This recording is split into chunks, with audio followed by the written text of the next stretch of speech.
ನಮ್ಮ ಅಣ್ಣ ಅವ್ರು ಫೋನ್ ಮಾಡಿದ್ರು, ದಿಢೀರ್ ಅಂತ ಏನೋ ಹಿಂಗೆ ಬ್ಲಾಸ್ಟ್ ಆಗಿಬಿಟ್ಟಿದೆ ಅಂತೆ, ನಮ್ಮ ಅತ್ತಿಗೆಗೆ ಏನೋ ಎಮರ್ಜೆನ್ಸಿ ಆಗಿಬಿಟ್ಟಿದೆ ಹೋಗು ಅಂತ. ಆಗ ನಾನು JCS ಹಾಸ್ಪಿಟಲ್ಗೆ ಹೋಗಿದ್ದೆ ಎಮರ್ಜೆನ್ಸಿ ವಾರ್ಡ್ಗೆ, ಅಲ್ಲಿ ಬಿಡಲಿಲ್ಲ ಸರ್. ಇನ್ನೊಬ್ಬರು ಮಿಸ್ಸಿಂಗ್ ಇದ್ದರು ನಮ್ಮ ಕಡೆಯವರೇ, ನಮ್ಮ ಅವ್ರನ್ನ ಹುಡಿಕೊಂಡು ಇಲ್ಲಿಗೆ ಬಂದಿದ್ದೀನಿ ಸರ್ ಅಷ್ಟೇ. ಅದು ಬಿಟ್ಟರೆ ಇನ್ನೇನು ಗೊತ್ತಿಲ್ಲ ಸರ್. ಇಲ್ಲಿ ಹುಡುಗರು ಪಾಪಗಳಿಗೇನೂ ಆಗಿಲ್ಲ ಸರ್, ನಮ್ಮ ಇವ್ರಿಗೇನೆ ಆಗಿರೋದು, ನಮ್ಮ ಲಕ್ಷ್ಮಿ ಆಂಟಿ ಸರ್.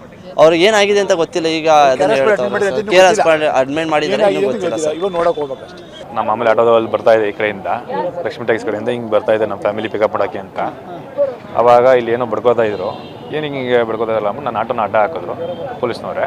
ಅಡ್ಡ ಹಾಕ್ಬಿಟ್ಟು ಎಮರ್ಜೆನ್ಸಿ JSS ಹಾಸ್ಪಿಟ್ಲಿಗೆ ಕರ್ಕೊಂಡು ಹೋಗಪ್ಪ ಅಂತ ಅಂದ್ಬಿಟ್ಟು JSS ಹಾಸ್ಪಿಟ್ಲಿಗೆ ಕರ್ಕೊಂಡು ಹೋಗ್ಬೇಕಾದ್ರೆ ಅಂದೇವೆ ಅವ್ರನ್ನ ಕೇಳಿದೆ, ಮೇಡಮ್ ಏನಾಗಿರೋದು ಏನು ಅಂತಂದಾಗ ಅವರು ಹಿಂಗೆ ಬಾಂಬ್ ಬ್ಲಾಸ್ಟ್ ಆಗಿರೋದು ಅಂತ ಅವ್ರಂದರು.